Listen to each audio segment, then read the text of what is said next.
When I was playing back in EU, back in Season 3, I was like, NA is not too good of a region, but they do have Cloud9 and they have Meteos.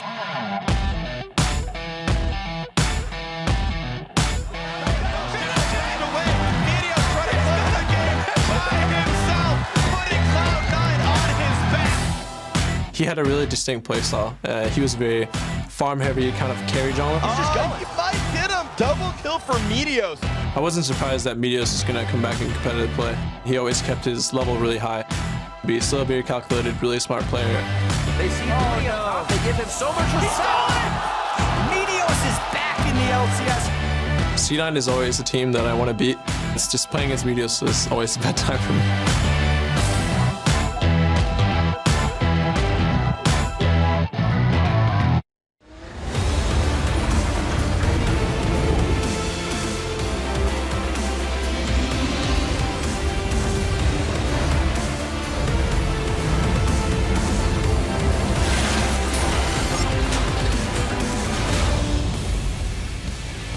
Good evening, LCS fans. It's Friday night, and we're pumped to have you spending it here with us. Now, there are 2 series on deck in the Battle Theater, and we are moments away from getting into all of the NALCS action. Of course, before that, we're getting a look at Cloud9's mid laner. No, rather, that's Meteos. Jensen will be sitting next to him in the mid lane. There he is, the 2 of them setting up on stage and getting ready to compete in our match of the week. Of course, both of these gentlemen are going up against the likes of Bjergsen and Doublelift on the other side of the rift. There you have him setting up. Bjergsen already had some strong words from Meteos and his play within the North American LCS, saying it's never a good time going up against the likes of Meteos. These guys are so good this split, and I've always wanted Meteos to come back to the LCS. It's good to see him. Very much so. Very exciting to have him back. Welcome, everybody. Welcome back to the LCS with us. James Das Patterson here. Standing with me is Joshua Jat Leesman. We're going to go through all the best moments of tonight. Yeah. Without a desk. Pressure's on. We're going to do it standing, Jat. It's all out there. I hope you're ready. Yeah, I'm terrified. We have nothing to fall back on. You can't go hide behind literally. the desk. You mess up a read, you can't just cower in fear. And I do that all the time, so we'll have to see. I'll make adjustments on the fly as we go. There is a lot to cover, though, so first things first, Jat. The LCS has been crazy so far, and we're only 2 weeks into the split. I know, it's been so good for a multitude of reasons. Like, even if we were still playing best of ones, I feel like the teams here are potentially the most competitive we've ever had. It seems like most franchises have stepped up in one way or the other, ramping up from spring to summer. And then, of course, you have the fact that we're doing best of threes, which is just making it even better. We're seeing so many more games, and it feels like we actually are getting a pretty good judge of how good these teams are. Yeah, a more competitive landscape. A lot of that is due to the fact that the game has been ever-changing, obviously. We had a big patch in the Mage update, as well as 6.11 coupled with that. It has just created a very interesting evolution of League of Legends this summer. Yeah, so the mid-season patch had the Dragons, and I think that has some far-reaching applications as far as the way teams approach the strategy, but that didn't actually change champion select that much until we hit this most recent patch where, if we just use Europe as an example when they've been on the 6.11 patch, top lane actually has the most unique champion picks. And previously, it was like there was 3 of them up there. That's what MSI consisted of. So not only are we getting new strategies with the Dragons,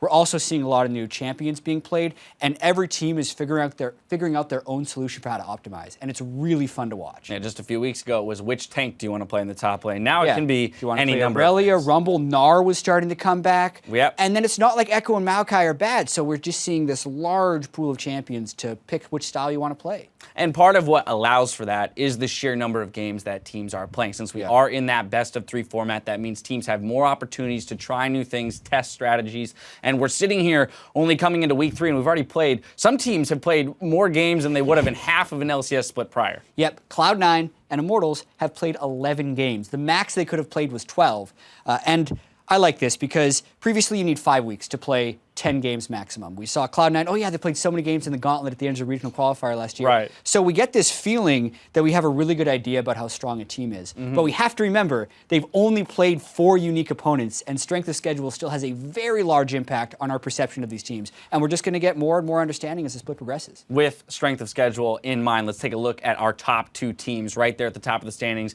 in Envy and TSM. Both undefeated in terms of matches so far. Different paths to getting there. Yeah, and Envy has hasn't played any of the teams in the top 4. Obviously, when you beat a team, they're less likely to be high, but if you look at that set, those guys have lost to a lot of other teams as well, so while Envy is impressive at 4-0, they haven't fully been tested. You look at TSM on the other side, though, and they have been challenged, right? They played the defending champions, they played Apex, who beat CLG, and they played Immortals, who was previously undefeated. So definitely more tests for TSM, but both teams will continue to be tested this week. TSM has C9 right off the bat, and Envy has a really tough schedule as we get into Saturday and Sunday. Oh yeah, Envy's schedule, I do not envy them in what they're about to walk through over the next couple of weeks, but I do want to hone in on that one matchup you were talking about, C9 versus TSM today. Jat, TSM, match of the week. Yeah. I can't wait, honestly, for this game because we have so much hype with TSM with the way they started their roster, and a lot of the questions we had about Cloud9 not working with High, bringing in Impact, who slumped last split, bringing Meteos back, like it was a lot of big question marks, and they've answered those questions pretty heavily. Obviously, they've had to go all 3 games, but the 3-1 record with the only loss being to Immortals is still really impressive, so they're really looking to make a statement if they can beat TSM today. Absolutely. One of the ways in which they might be able to do it is through that bottom lane. We've seen them swap out both Smoothie and Bunny, both of them getting playing time, and maybe having different levels of success in terms of match record, but overall still finding wins with both of these guys. Exactly, and it looks like they're pretty committed to swapping them out even after wins, is something that Cloud9 did in their series against COG. Bunny Fufu dominated the lane, killing 6 and Afro multiple times, and they put in Smoothie for the next game anyway. Right. And they've been pretty hush-hush about like why they're doing this, but it may be champion pool related. They've actually played completely unique champions when you look at them, and numbers-wise, obviously Bunny Fufu shows up 5-1 versus the 2-3, but like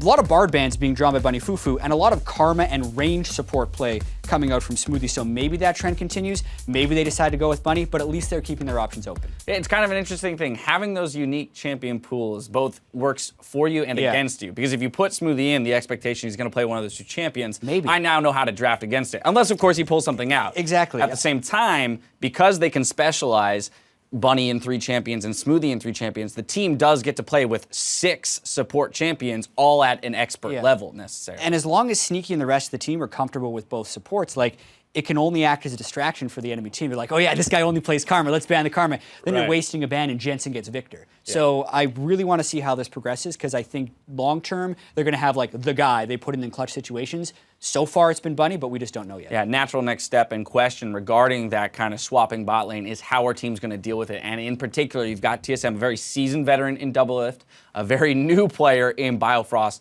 Is it going to be tough for them to have to match up against 2 different bot lanes? Exactly, in 2 different styles. I think Bunny's laning is a lot more aggressive. TSM's going to want to play the lane very aggressively. Right. And Biofrost is so far a really hyped player. He's made a lot of huge, massive good plays, but he's also made a lot of mistakes. And I think his teammates have been fairly vocal about criticizing him behind closed doors so he can keep improving.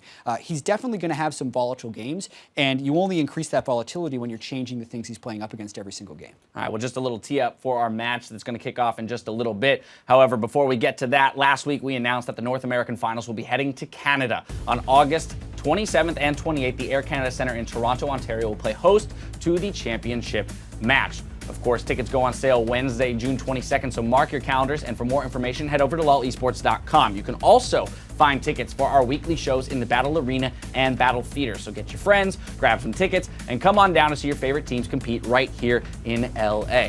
Now let's get a look at how the league stands moving into our Week 3 contests. In first is TSM and Envy. We spoke about them earlier, both at 4-0. Cloud9 and Immortals are in third place lockstep, and Apex is 1 win ahead of our quartet of 1 and 3 teams, with Phoenix 1 rounding out the bottom of the standings. Now let's preview the matches coming your way tonight. Our late match is between Liquid and Phoenix 1. Liquid looking to start a streak, and Phoenix 1 still searching for that first win. But our first series tonight is our match of the week between NA Pillars, Cloud9, and TSM.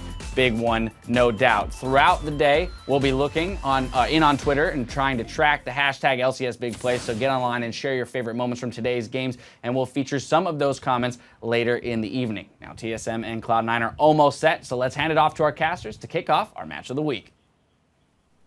Thank you very much, Dash. Hello, world. I am David Freak Turley, and with me is one of my 4 favorite color commentators in North America, Isaac Azale Cummings. That's crazy. You're my favorite caster named David.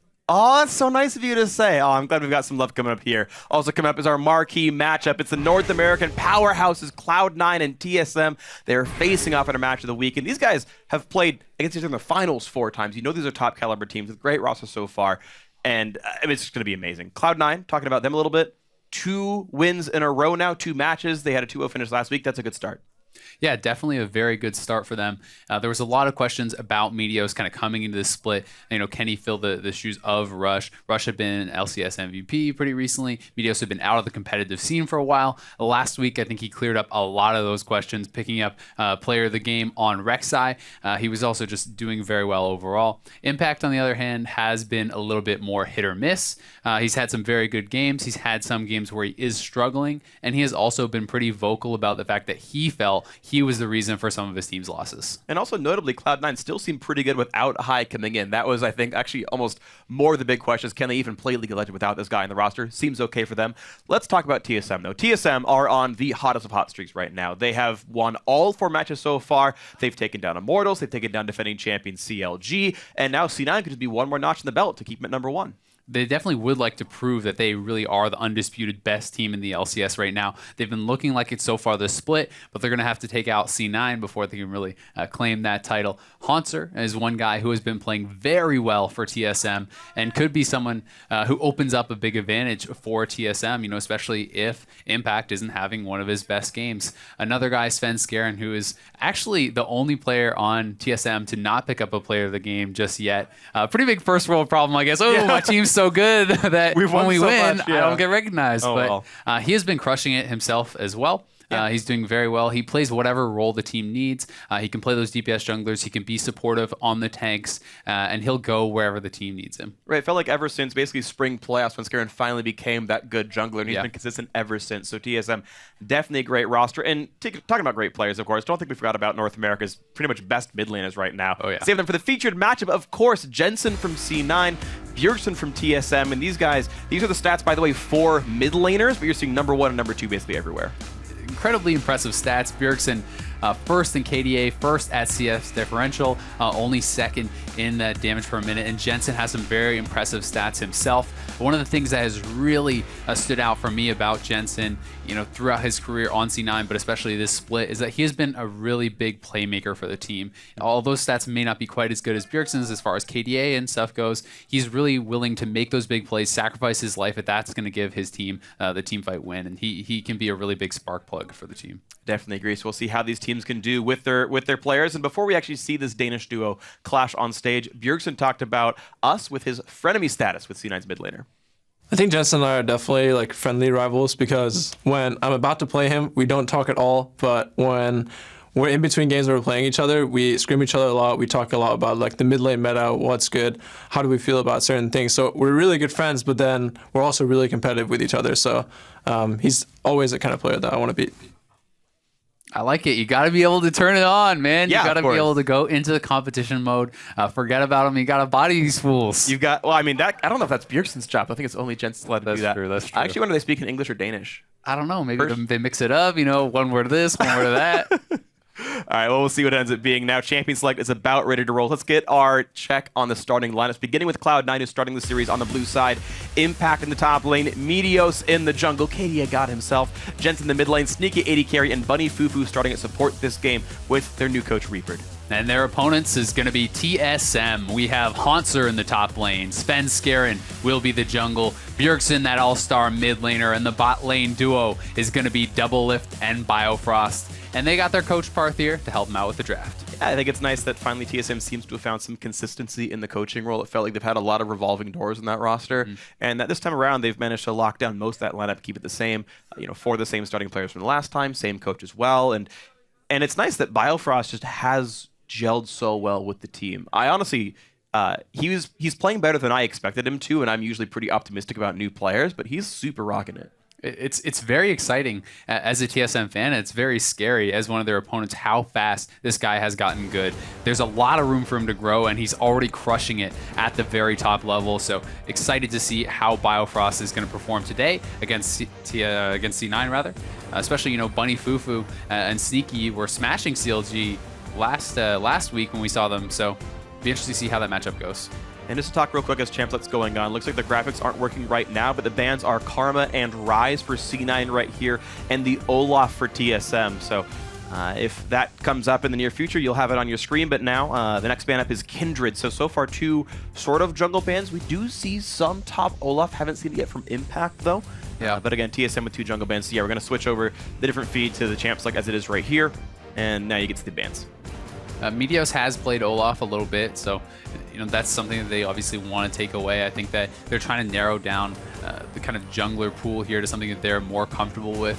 And I'll be interested to see if TSM is going to take Nidalee off the table as their last ban. That seems to be kind of the theme, what they're doing so far. And I think that to leave Nidalee open for that first pick would be interesting. And they're going to do it taking Vladimir away.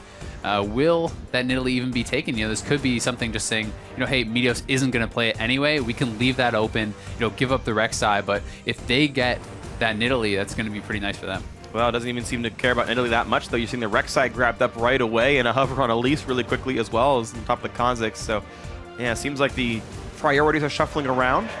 A nice hover on Alawi. Love it. Yeah, certainly a good champion, of course. I think Victor also is another one to sort of think about getting played right here. Of course, still on 6.11. Yeah, actually, Zyra is huge as well. And Zyra has traditionally been banned very frequently in the LCS. It has shown itself as one of those premier supports. Very, very strong in lane, good scaling into the late game, good pick potential as well. Would not be surprised to see something like that Zyra getting picked up. Victor is also solid. It matches up pretty well against everything. There's a lot of options here. As far as jungle goes, you do not need to take your jungle first round now because Rek'Sai's already gone. You can pick up Nidalee later if you want it. You can pick up Graves, one of the tanks, just based on what you're going to need. Well, they're going to pick up a tank in the support role. Actually, no care for the Zyra, but Aurelia top lane, early picked here for Hansar. And it does seem to me that a lot of teams seem to have Aurelia as this S-tier champion in the top lane, where I see her picked first round by teams that really believe in their top laners, teams like Immortals, teams like TSM, where they're like, yeah, Hansar, Huni, you can carry us, go take this big, awesome diver fighter girl. Aurelia is fantastic, has a good laning phase, good scaling, massive pick potential, especially in the late game. If Aurelia can get on your AD carry, they can absolutely delete them. Split pushing kind of has a little bit of everything. Pretty excited to see. Wow. Yeah, Shen, those are actually locked in. So wow, Shen Bard. So Shen is not something we've actually seen a ton of, but it is a pretty powerful pick. We're seeing it into Aurelia specifically. I remember back casting my last Apex series, Ray picked that into the Aurelia matchup, tried to win it, they still lost the game. But this is, I think, the 3rd time in NA that I've seen specifically Shen picked into Aurelia. It seems to be the intended counter matchup. I haven't seen it work out all that well yet, but it seems to be what every top laner believes. I also do really like Shen in coordination with the Rek'Sai. It does give you a lot of global presence. Your ultimate, as well as Rek'Sai's ultimate, allows you to move around the map. You can kind of use that Rek'Sai as a way into the fight if you want to do 4-man dive spot, things like that. It's something that TSM is going to have to be very aware of. Bard as well, very strong pick. I think it makes sense as kind of the other champion that had been picked by Bunny is Thresh, and it's not really great into Braum. I kind of like this lane matchup for them. Yeah, I think if you're a great Bard player, Bard is the best support in the game. It feels like he does so much. The skill curve is super, super steep. You've got to learn a lot of things about him, but it feels like he does so many things. He's almost like the new Thresh. Like back in 2013, everyone wanted to play Thresh all the time because he could do everything. Bard feels like a little bit of that now, and Bunny definitely great at the champion. Roster gets lined up now. Ashe and Victor does come through, so Bjergsen do not want to take any early mid lane picks. They want to get in the counter pick, which means that Victor comes through to C9, and now it's for Bjergsen to counter. So solid draft from C9. Really looking good, honestly. I think they have a lot of mixed damage. They do have good pick potential, Bard ult, Ashe ult, the global impact of their jungler and their top laner, and now it is going to be down to Bjergsen, see what he wants to match up into this. Vladimir has been taken away, but there's a lot of options still out there. Be excited to see if he did want to play an assassin, but that has not really been much of what we've seen lately, especially since their team is pretty low on wave clear. Exactly. I expect him to be playing something that is going to be able to deal with that a little bit better. And Zilean does make sense, especially with Aurelia. Certainly the case. Yeah, you follow up CC off of a Braum ulti, double bomb comes in for sure, and it makes it really hard to dive you here. So TSM looking like a bit of a 1-4 type of split push situation going on. C9 actually only 1 teleport for themselves as well. Genty seems to be running Summoner Heal. And that's going to be the case as we make sure the swaps come through. I would not be expecting anything else new. Bjergsen actually is running teleport himself, and unless that gets changed, will actually have a lot more map mobility. Well, a lot of map mobility, I guess, to be able to TSM. C9 still do have 2 global ultimates to travel themselves around the map. I think it makes sense. He's probably just going to want to try to farm it out against Jensen anyway. I don't think on Zillion you're really looking to get a solo kill or anything on a Victor. Yeah. Take the TP, be able to base early, pick up components, be able to just get through the lane, and then later in the game it's going to allow you to have more mobility around the map, be able to TP in, try to answer some of the Shen's global presence. Right, so we'll see how these compositions actually fight each other. I'm personally interested in seeing Shen versus Aurelia battling out back and forth, because I think those going to be a pretty compelling matchup here in this game. Now, you guys at home, lock in your votes for the team you think is going to take victory in the first game of this matchup by jumping on Twitter using the hashtag C9win or hashtag TSMwin for which team it's going to be here. Bunny Fufu again on his Bard, and he's won almost every single game he's played in the champion. TSM with the new support Biofrost on the Braum himself, and TSM as the reigning sort of top dogs in North America based on record. We'll see if they can do anything more for themselves as we get ourselves into game 1. Both supports going to be taking exhaust here too. That's something that has been a little bit less common, I feel like, this split. A lot of people are playing these aggressive ranged supports, and as a result, you see a lot more Ignite, places where they think that they can bully it out, get an advantage, but exhaust making a lot of sense here, especially I think for Bunny with a lot of diving threats like the Aurelia, like the Nidalee, who can get in there and really kind of blow up Sneaky. I want to jump to a quick non sequitur. I asked earlier, do they speak Danish or English to each other? The game starts and Jensen says, Held og lykke, which I don't know what that means, but I assume it's Danish for something like good luck. Flawless pronunciation, I'm sure. I'm sure it was wonderfully deficio. Please tell me how poorly I did. I'm sure it was bad. You're probably still awake at this hour. And we are into the game, though. Double lift doesn't kill the trinket ward. Double lift back on the Lucian. This is something that he has really been prioritizing a lot. He loves Lucian. It's kind of fallen down a lot in priority as far as most AD carries do feel about it. But he is a guy who just keeps going back to it. He feels so confident on it. He loves the aggressive playstyle, loves being able to kind of dive in and out of these fights on the Lucian. And it's a very strong pick, especially for a guy like him who wants to get aggressive. And TSM spotted out the bot lane. They have no interest in going to this 2v2, I do believe. They're going to move themselves up to the top lane and try to avoid it, and I think that's pretty smart considering it is Bunny Fufu on this Bard into a Braum. Not a very good matchup for the Braum. Yeah, definitely agree. You can at least keep the Braum or the Bard from stunning you by breaking the projectile with your shield, but it's still not exactly the best matchup here. So we are into the game, and it is going to be a lane swap. Both dual lanes will be taking Krugs to start out the situations here. I actually recently went and did a whole bunch of math on how much XP you get out of those camps, but it won't really be relevant in this game. I'll save it for when it matters. But we have both Aurelia and Shen trying to take a little bit of farm before the duos show up, and actually seeing how much they get is going to be important. Looks like Impact got 3 melees, as did Hanser, so decent amount of experience for both those players. They are more than halfway to the next level. Keystone looked pretty normal from what I saw, and yeah, nothing too surprising there. Biofrost is pretty far in here, though, and is getting chunked out. I wonder, no, they're not going to decide to commit to anything. Turns around as the Q comes through and slows him out. Hanser also amidst some people, but you're seeing he and FLICKR getting a fair bit of juggling done. It looks like Bunny won't get too much done to them, as it feels like 3 camps were taken from that side of the jungle, and looks like the same kind of situation here for Impact and Meteos. So it's fun watching as lane swaps sort of move around. The key strategy seems to be let your top laner get into lane, absorb some of the XP, and then join your jungler who is starting with a greedy start, sort of starting near the enemy duo lane. And it feels like in neither case does that get punished. Both the top laner going into lane and the jungler starting on the air quotes greedy side. And it seems to be a nice sort of continued evolution of how lane swaps are played. Yeah, the more you can eke out of it as a top laner, the better. Hanser was even gifted, a CS in the jungle on top of the couple minions they did pick up. So a little bit of a difference there, but more just, I think, in reaction to not wanting Bunny Fufu to steal this stuff away. It can be something that is very slow as far as for top laners getting going in the start of the game. So any little bit of experience, any little bit of CS that you can get, especially in an edge over your opponent, is going to make a big difference when you do finally meet up in that 1v1. And it actually matters even in just the jungle clears as well. I talked about I was doing a bunch of experience math and whatnot. If you take anything but, actually, if you take any small minion or monster away from a jungler, they will not hit level 3 on 3 camps. If you do something like Krug's Red Raptors, you actually level up with exactly 0 XP left. If you do something like Gromp into blue into Wolves, you'll have plus 20, but small minions are worth 30. So in either case, if you actually miss out on one, you level up late, and that can sometimes, slow down your jungle path, or sometimes, affect what an invade could have done. Little differences can sometimes turn out to be pretty big, as you can eke out these advantages, and sometimes that can lead to something like a first blood or a better lane positioning where you can hold your opponent out, get a freeze, things like that, because you have that level advantage, because you have the XP advantage. So can make a big difference sometimes, but both teams doing a pretty good job. Hauntzer, though, did pick up a lot more farm. He was able to kind of hang around a bit longer as the bot lane duo made the rotation faster for TSM, pushing Impact out, and as a result, he's not going to be gifted as much of that CS. Yeah, gonna start having to watch what happens with these various top laners. Right now, TSM actually up a substantial amount of gold right now.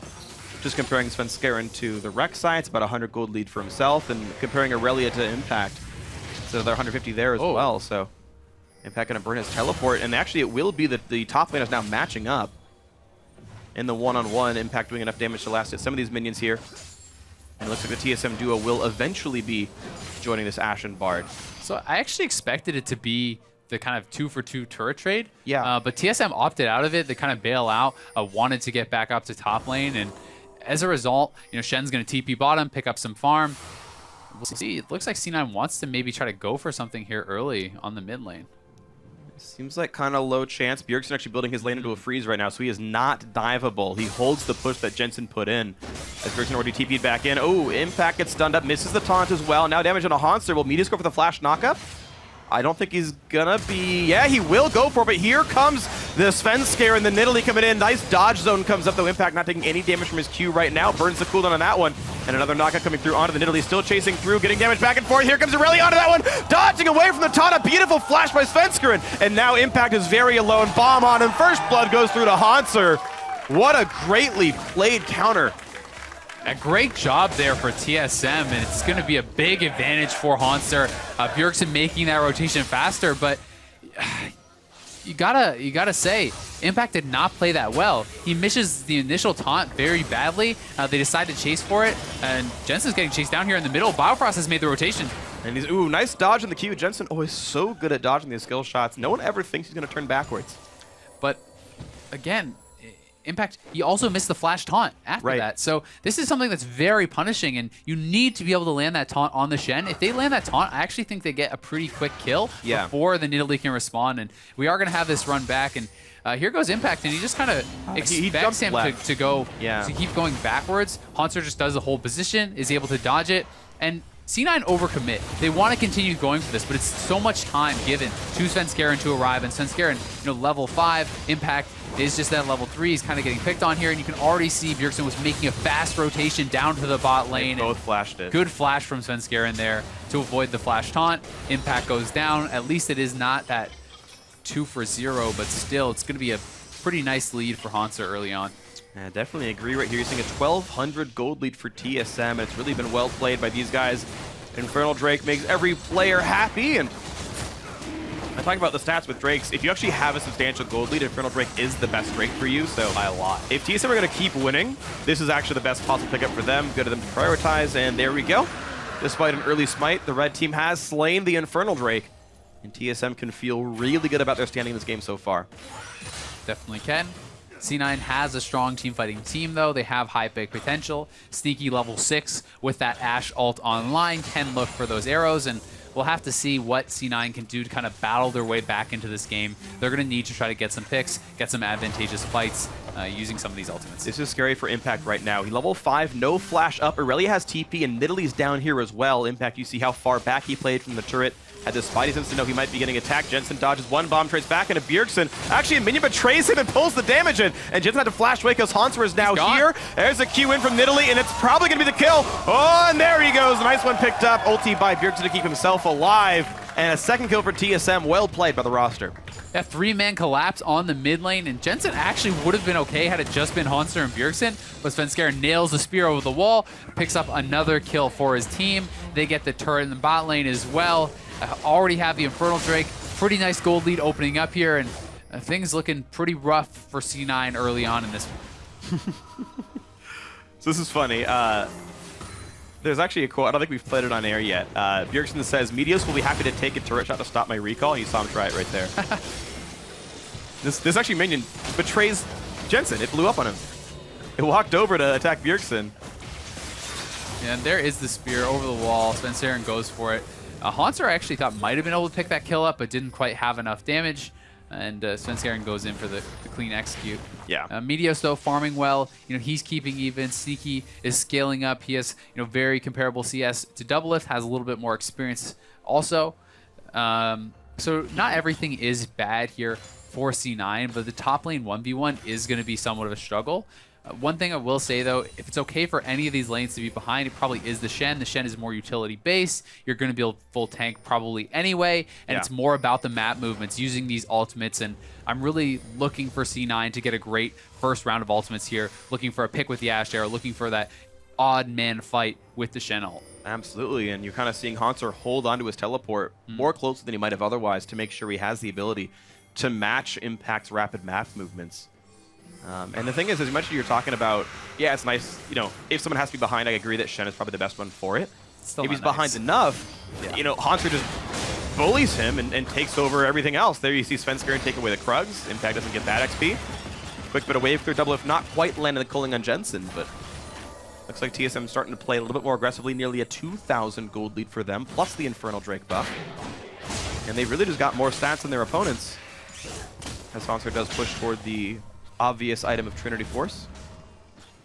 It is going to be tough for Impact, as you said, if the lead does extend too much. And Impact is having to play so scared because they've lost full control of this side of the jungle. Svenskeren's always in their face, always around there. And he's basically just stuck sitting here by the tier 2 waiting for the wave to push. But as that happens, he's losing so many minion waves, and TSM is rotating down, perhaps looking for something, but they are going to base. And it's 60 CS to 33 right now for Haunter. He's massively ahead. He's going to have a very significant XP advantage too. And if Impact is not able to pick up this farm when it finally starts getting to him, it's going to be really bad. Definitely agree here. Close one there. Bomb will only land on the minion. That'll be Jensen surviving that one, but you can see how much sort of threat Bjergsen projects. He's happy to wave clear late and make Jensen come into him and fight for the minion wave to risk the chance of a bomb coming through. Meteos takes away the Krugs, and the AD carries have not been part of too much. Don't hurt the supports. It has been about the solo laners and the junglers making things happen, and the C9 solo laners are the ones who have been killed so far. Haunter, you can see, is currently up 2 levels onto Impact. You can see the difficulty of the matchup, the threat of the dodge, the Q damage coming through. Impact kind of making it work, and right there you see Haunter goes for the attempted stun. Nothing really happens, and you can see what this matchup is supposed to look like. Even though he's behind, Impact is completely handling this. He's doing fine. It's also a case where they don't really know where Rek'Sai is at this moment, so they have to be careful about that. And Impact wants to hold this wave off of the turret. He does not want it to bounce. He wants to be able to kind of hold this as long as possible, allow himself an avenue in which to get back into the game, and that's going to be the freeze. And Haunter is having to play scared enough because his teammates are not here on this side of the map. So yeah, Impact is actually going to be gifted a bit of a freeze, and hopefully for him, able to get right back into it because of that. As well, mentioning in the mid lane, Jensen has had a CS lead. Bjergsen closing the gap quite a bit, but he was up almost 20 CS for a bit. And although he had died, he's definitely doing pretty well for himself. And we all know Victor is a teamfight monster. Definitely is. Some threat there. Oh, nice by Svenskeren. Gets the smite steal on the blue buff. Not even sure how he got it. He didn't have vision inside the brush, but somehow maybe it pulled out and chased down Meteos' Rek'Sai. I didn't quite see, but either way, a great blue buff steal. Nicely done by him, and that's going to hurt some of the sort of power that Jensen would have in a team fight. It's not just mana regeneration, it's also cooldowns and ability power. I think as Meteos actually went out to block the spear, which was really intelligent to deny that kind of smite takedown combo, it did pull out of the bush, allowing him to smite it. So well played there by Svenskeren. Meteos did not have his smite, so not even the option to actually just take it away and deny it from Sven. And now trying to deny more from the team. Meteos forced to run out of his own jungle as Svenskeren and Bjergsen, the 2 Danes on TSM, getting quite a bit done.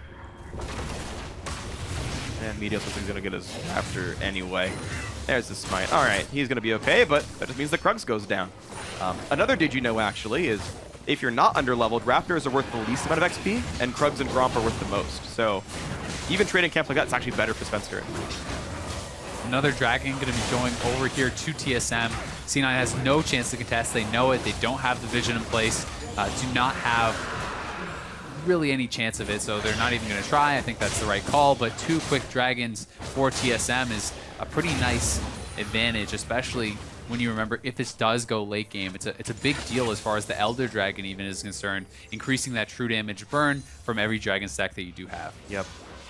The TSM have 2 of the more team fighty buffs right now. All right, movement speed to get into the battle, the actual attack damage ability power to win it. Cloud9 right now still able to play most of the map okay. It feels like Sneaky and Bunny Fufu, I haven't seen them much, but have been able to sort of square off well enough against Doublelift and Biofrost. And this is against an early game spiking champion, right? It's now a Yomu's Ghostblade completed Lucian as a champ that will eventually fall off to below what Ashe can do much later on in the game. Not that there's much of a huge clock for TSM, but theoretically that does eventually switch hands. I agree. I would also say that Ashe is going to struggle against this lineup because it's not a champion with a lot of mobility. So although he should be able to put out more DPS, is he going to be able to in actuality? Because the Irelia can dash and pop him, it's hard to say, right? That's actually true. We've seen plenty of Irelias just kind of one-shot AD carries. We've seen Jarvans do it as well. Rip my voice. Pretty scary position here as the Shen too, when you see the Irelia has a complete Triforce before you even have your Sunfire cape. That feels really bad. It does. He's got Boots 1. He's hoping he's going to survive the matchup. Haunter waiting in a brush, hoping he sees someone fight for the minions. No one does that just yet, and there's a couple of Blade Surges, a couple of auto attacks. And yeah, Haunter keeping that plus 30 in the farm game. Ooh! Nearly takes it away. Meteos kills that off with the red buff, though, and he does get the Wolves. Jensen does get double bombed into the Q, into everything! He's just going to get blown up! The Bartley not meaning enough. There's Bjergsen getting another kill, taking down Jensen. 3-0 the scoreline now. Bunny forced to run away as well. And TSM continually finding advantages. Such a good double bomb there by Bjergsen, setting it up for Biofrost. And once that Bard ultimate came in, it was just a little bit too late. Did not land on Jensen, but either way, I think he was going down as soon as he got caught. And good follow-up there from TSM, extending that advantage. Yeah, stun, no follow-up allowed because Jensen is dead. He did have flash up. He just didn't respect the TSM follow-up to get away from the double bomb here. Now, you're seeing Svenskeren does get stunned against the wall, into a lot of damage actually. This Nidalee dropped to about 500 HP. Arrows only gonna hit Haunter, but that could still be enough. No, Zillion Arrive's gonna come through, and it's still a bit of a 4v5. There is no victor here, which could mean the opposite now for C9 as they're now forced to run away a little bit. And yeah, a couple of ults burned back and forth. TSM actually missing all of theirs now. Cloud9 can still rely on the fact that Victor will have his as well as Jensen's flash, but not exactly a lot gained by the blue team. No, close call for TSM. They get out scot-free. I think Sneaky really should have popped that Ashe out of the taunt on the Nidalee, try to delete him before the team arrives. He kind of hesitated there a fair bit, and as a result, actually landed it on the Irelia, giving time for the Nidalee to escape and survive. And I think had he actually chained that, it would have been a free kill on the Nidalee. C9 could have pressed that advantage, try to get some control back in their jungle, which they really desperately need. Yeah, I completely agree. I think it was a bit of a mistake by Sneaky not to hit that button a bit sooner. So unfortunate, but that's the way the cookie crumbles. TSM have a Mountain Drake now up for themselves. So those are going to be the 3 that spawn. No ocean this game. Just this little river. Not nearly as impressive. But you imagine that TSM will probably continue to have all the map control they need to make that happen.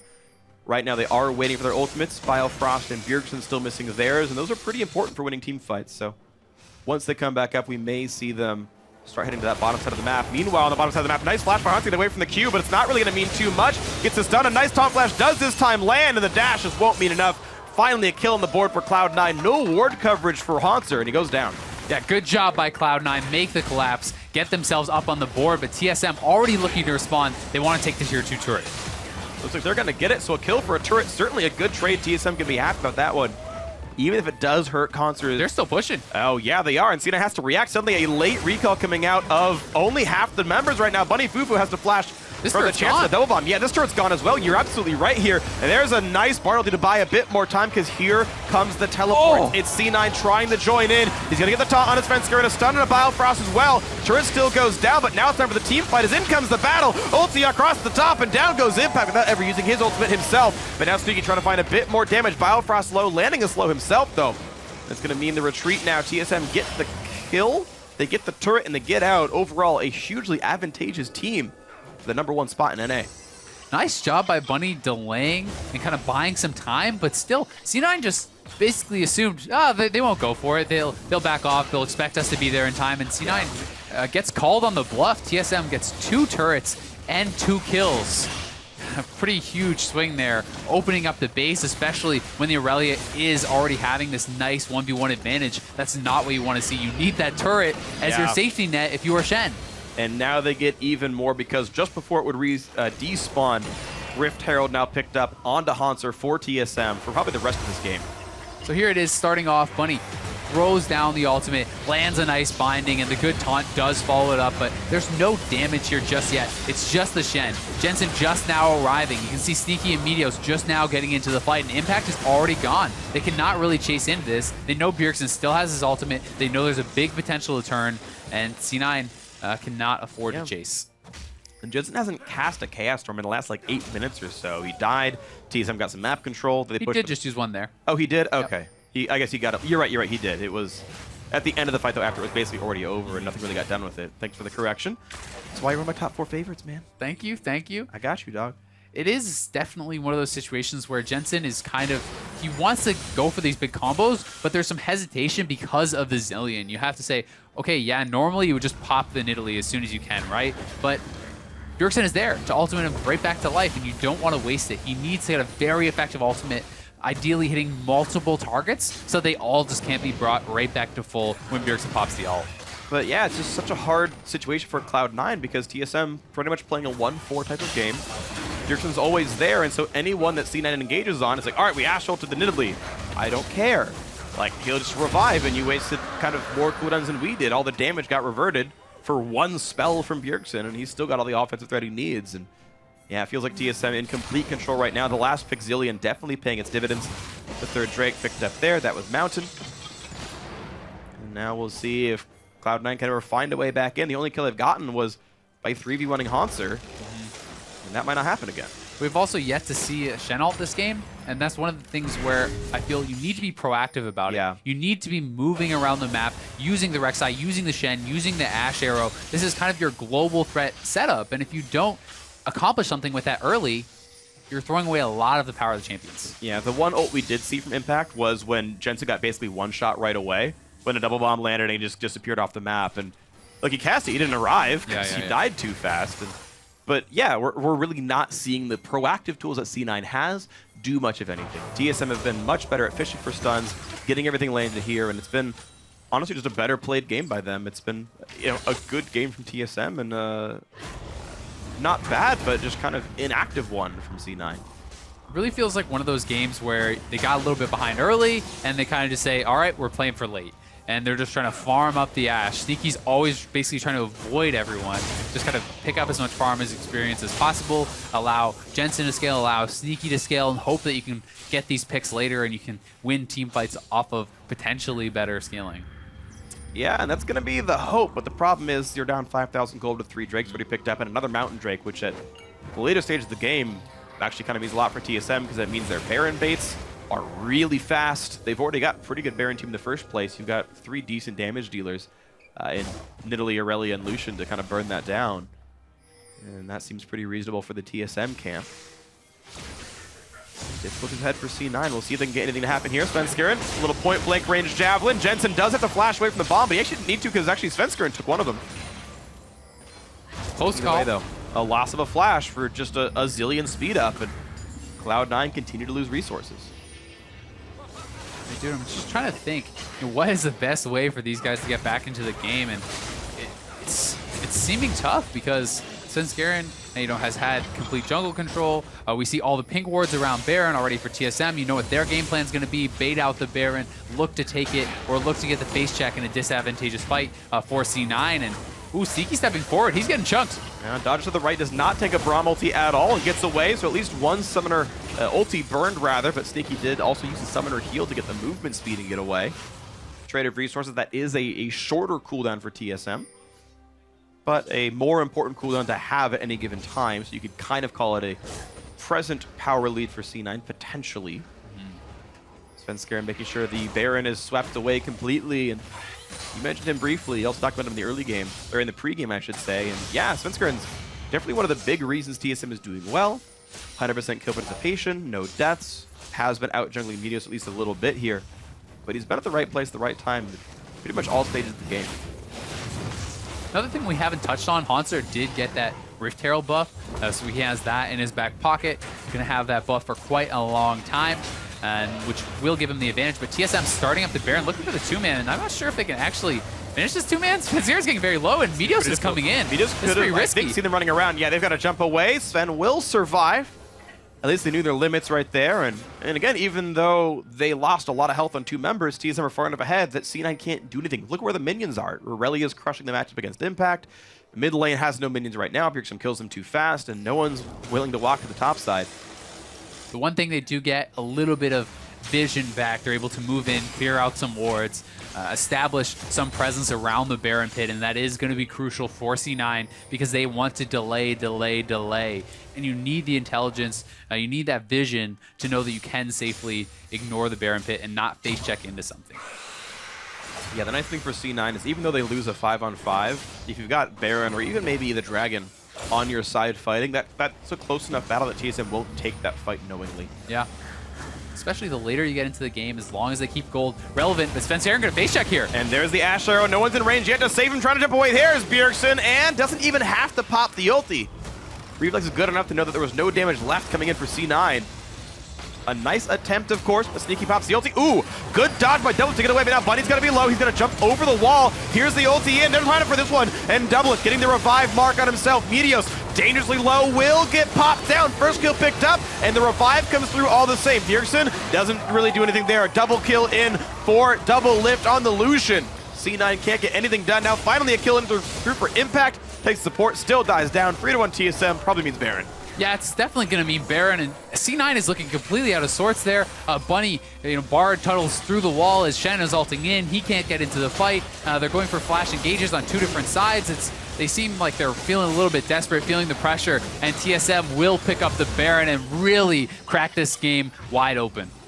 Yeah, beautiful stuff by TSM. At least C9 get to react and knock down the mid lane turret for all of this, but that's really a very small pittance there because look at this, 6,000 gold up. Drake not available. TSM will probably get that one themselves, and C9 have to lick their wounds. So here's how it starts. Meteos and Sneaky going for that pick on Svenskeren. Not enough damage, though, coming out. Not even able to force the ult. And then at the other side, Bunny pulls the trigger. He goes for the flash Q onto Double Lift. You're going to see that nicely dashed away by Double Lift, and now here comes the Shen ulti. Out goes Bunny. Now the Shen is in an awkward position. He's not able to join in the fight. He has to actually flash to try to peel for Sneaky. Sneaky is pushed out of the fight. It's just so disjointed for C9 that there was no real chance of them winning that fight, especially when you consider the gold disadvantage. They need to be on the same page. They need to stack the CC, to use the ultimates at the right time. It's not happening, and C9 falling apart in this game a little bit. Yeah, it felt like if we just talked about sort of mechanical plays that were available, Bunny could have like immediately ulted the Zillion ulted Double Lift and be like, well, if you're going to revive, we'll just knock you out of the fight for 2 seconds. Jensen wasted all his Chaos Storm damage on the reviving Double Lift. That damage went nowhere. It actually healed him in the long run there. Felt like finding a way to ignore him, go for Bjergsen instead. Target selection not quite there, but either way, TSM doing a great job of winning this battle, winning this game, maybe even winning the match if it all comes down to it. That Drake's going to be not long for the world. And there's the pickup, 2 Mountain Drakes. TSM 20% bonus true damage to turrets and epic monsters. And they'll even get more to do now. Arrow's going to miss. Sneaky under a lot of threat, but at least there's 3 here to stop down Hauntzer, and they will knock him down. Bjergsen smartly cancels, but still the red buff damage was enough to knock down Sneaky. The 1v3 kill from Hauntzer, that is the power of the Aurelia. He says, thank you, you missed that arrow? I'll take your life. And definitely does do that, despite all the help he got. It does buy some time for Cloud9. Thankfully, a 4v4 is probably a little bit better for them, but Baron buff is locked in the mid lane. Jensen posturing very aggressively. Looks like he did stun Bunny, but it wasn't going to be enough. Mid lane outer finally goes down 28 minutes in. Somehow Sinan actually got the first one there, but they are powerful enough with Sneaky not on the map. They can do whatever they like. Sven doing some damage to Meteos, pushing him out of the jungle. Mid lane tier 2 gone as well. TSM just in control. Full control. They can move around the map, now head to bot lane, pick up the last outer if they want, just extend that gold lead even further. They know there's no reason to really go for the jugular just yet because they have double Mountain Drake. They can go back to Baron as soon as it spawns. They can look to continue to extend that advantage. We'll see if they do want to try to go for a dive, really aggressively finish off the game. But I think that Baron is a very valid option. With double Mountain Drake, you can take that up quite easily. Yeah, absolutely the case. And another Inferno coming in as well, which just feels like a nice pad of stats for these guys at this point. Media slowed down. Cloud9 trying to make the defense half, but there's still a good 30 seconds left on the Baron buff. TSM look for the zoning bombs. Will not quite hit impact, but he burned his taunt to actually dodge away from it. Thankfully for Cloud9, they have the wave to get rid of the minions now, but that turret getting whittled down. Baron will time out for the next wave, so it will be just regular minions next time. Still Aurelia posturing on the side. They do have the ability to go for these dives. Zilean enables them very well. We'll see if TSM wants to go for it. They might try a Balafrost, puts the shield blocks a bit of the damage. More zoning bombs. The turret still does go down. And now Meteo's forced to run away. Culling is on. Double bomb hits and it's stunned Sneaky. Oh, a betrayal of his friend. That's going to be a kill picked up already. Meteos low. Bit of a stun coming across. Bunny now caught up as well. That should be an easy one. And they pick up that second kill after all. Third, actually. Bunny, Sneaky, and Impact. All three are dead. And TSM can make this one happen. Another one picked up. Jensen is gone still. Flash available. Does not seem to matter. This could be the entire game ending. As the bottom inhibitor turret is gone, the inhibitor will follow suit. They don't have the waves. They may want to go for a double inhib, but they may try to just end it. Looks like that's the plan. Haunter tanking up the turret right now. Both of them, in fact, they just get revived by Zilean. Didn't have to use it during the prior fight, and there goes turret number one. Meteos very alone running back, and he's still going to go down. There's the ace. Biofrost gets a heal, stays alive. Oh, what a night for him. And TSM in a 30-minute game, 13-3 on the scoreboard, in control the entire time. Wow. Yeah, the chance from the crowd. Yeah, keeping on to that number one spot with a win in game one over Cloud9. We talk about TSM coming out wanting to prove that they are the best team, the undisputed best team in North America. Well, good step in that direction. Yeah. Manhandling Cloud9 in game one. But it's not over. It is that best of three. And Cloud9 will have their chance to come back. Yeah, they definitely will. And we've seen C9 come back from game one deficits before. The reverse sweeps, nothing new to that roster, certainly, but that was just a good game of League of Legends by TSM. Honestly, that felt well controlled. The advantages they had, they used them specifically. It was like, okay, Aurelia's winning over Shen. Let's keep that matchup looking good. And they were really patient around making sure their teleport was always up so that he could always match what Shen was trying to do. Just honestly, a super solid game by TSM. I felt like I didn't see anything really wrong from them at all. I agree. You can nitpick at C9 and say they weren't proactive enough with those ultimates, but at the same time, you have to give credit to TSM for not giving them the opportunities. They played safe, they played smart, knowing that they would have that global presence, didn't give them a chance. Definitely agree. So a huge, awesome, and well-played win for game one here in this matchup. But for more on that one, let's check in with Dash and Jad. Thank you very much, gentlemen. TSM, again, continuing to impress here against the likes of Cloud9, coming out of the gate very strong in this best of three. Yeah, they steamrolled them, and it seems like a pattern now that TSM has just been preparing and are just so focused heading into game ones. You think of their close games is the game two, which they actually lost one to Immortals, and the game threes have been, the game three they had is very competitive, but game one is just 5 times in a row now been a one side of the fair. Yeah, so if we take a look at how they did that, how they did craft it, let's start with champion select. And of course, C9 being on blue side, they do get that first priority. Interestingly enough, they lock in the Rek'Sai with Nidalee still being on the table. Like I said, a few interesting choices. So obviously the first pick's Rek'Sai, signals that Meteos A really wants to play it, and B they're probably going for a more standard teamfight composition with multiple tanks. Right. Also, they got a Bard pick for Bunny, which is another pretty standard play. And like just looking at these team compositions, I think a lot of it favored Cloud9, like if they could stay even and if they could get to team fights. But one of the big differentiating factors was Bjergsen and Zilean, and like Svenskeren and Nidalee, just the way they're able to snowball the game and kind of out-execute. Because I felt like if that game stayed even in gold based on these team compositions with all the squishy and single target damage targets TSM had, they wouldn't have won. But they won it so easily because they snowballed. I was going to say, and of course, that snowball, it started very early. We saw in the bot lane kind of an unfortunate sequence of events for Cloud9 as Meteos tries to gank for impact in that bottom lane. Had things been executed on 100%, C9 would have been the team with the lead early. Yeah, Impact, Azale even mentioned in the cast, made a fair number of errors during this one. Misses the first taunt, which means that now Meteos has to flash to get the knock-up. And then I actually really like what Impact did after that because he gets the block down and then he gets the pass through on the Q here onto FLICKR, which means he's doing more percentage true damage. But then he delays his taunt flash. He could have landed that if at the very start of his taunt he would have flashed to get it, but instead it allowed time for FLICKR to predict it. He flashed away. By that time, Bjergsen had roamed down. I mean, if he does the proper taunt flash, it was a greedy play anyway. It probably would have been like 1 for 2 or something. But it ended up just being a disaster and giving a really big early lead to TSM. Yeah, that early in the game, we saw a little bit over 1K gold lead on the side of TSM. That then allowed them very easily to pick up that initial Infernal Dragon, which, you know, when you only have Doran's Blades, doesn't account for a lot of damage, but just as the game extends, you're looking at a stronger and stronger TSM. From that point onward, it definitely seemed like C9 was playing not to lose, right? We were playing a very safe game, and as you mentioned, their goal was most likely to get to 40 minutes at that point, so that more things equalized. That did not happen. TSM playing very smart around the map. That's our next replay. Watching TSM push down the top lane, forcing C9 into a situation in which they have to make the decision to back and guard their turret or try to push for mid. And this is more impressive because TSM had just swapped control to this side of the map,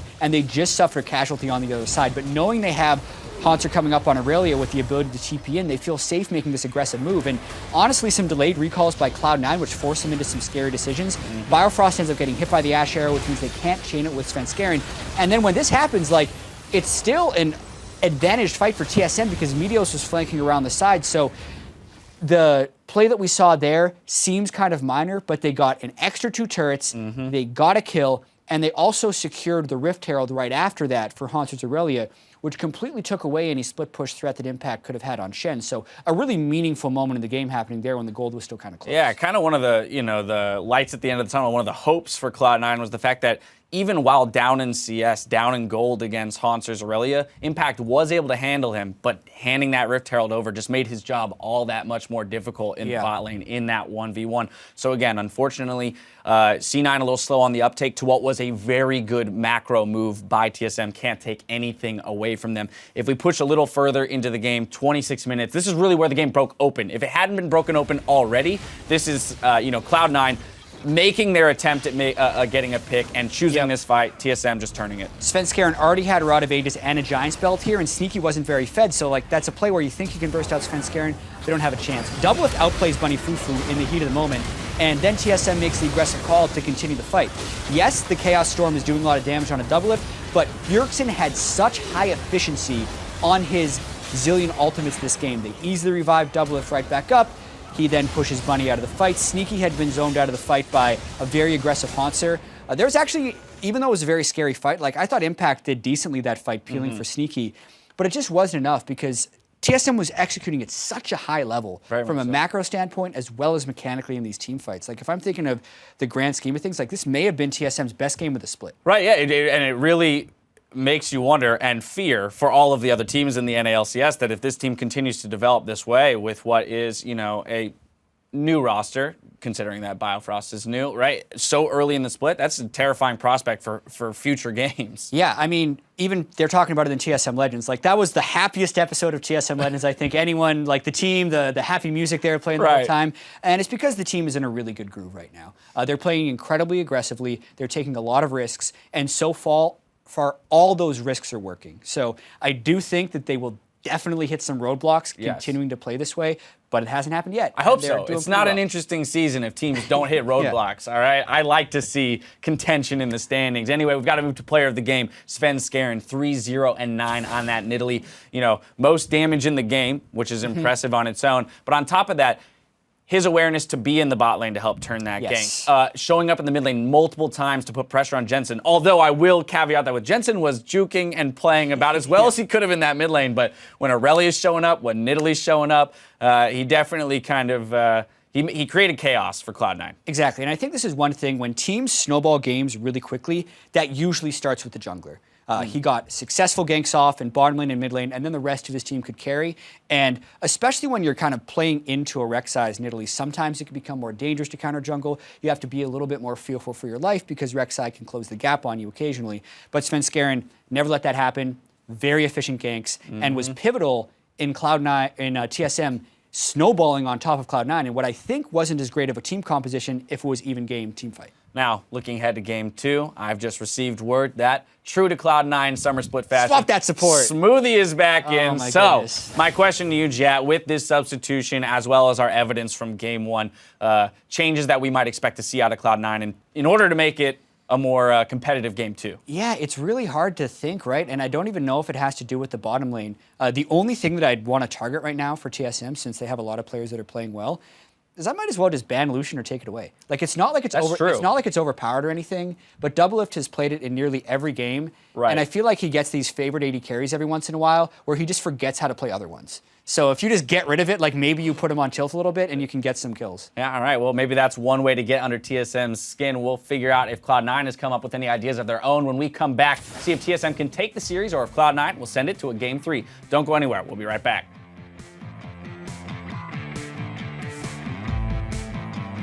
Big subs unite. Aha! There's no haha in it. Aha! Big subs unite. Haha! Haha! And Jensen had to flash away because Hanswer is now gone. here. There's a Q in from Nidalee, and it's probably going to be the kill. Oh, and there he goes. A nice one picked up. Jensen does get double bombed into the Q, into everything. He's just going to get blown up. Such a good double bomb there by Bjergsen. We go here. Bart no flash. TP on Ash. TP on Ash. TP on Ash. Look right side. I'm ulting Peter. I'm fine. Peter, die. I'm gonna die. Yeah, you're ulted. Yo, Shen no flash. Nice. I'm on Ash. Look at Victor. Victor, no flash. Kill Victor. Kill Victor. Nice, that's nice. TSM in control the entire time.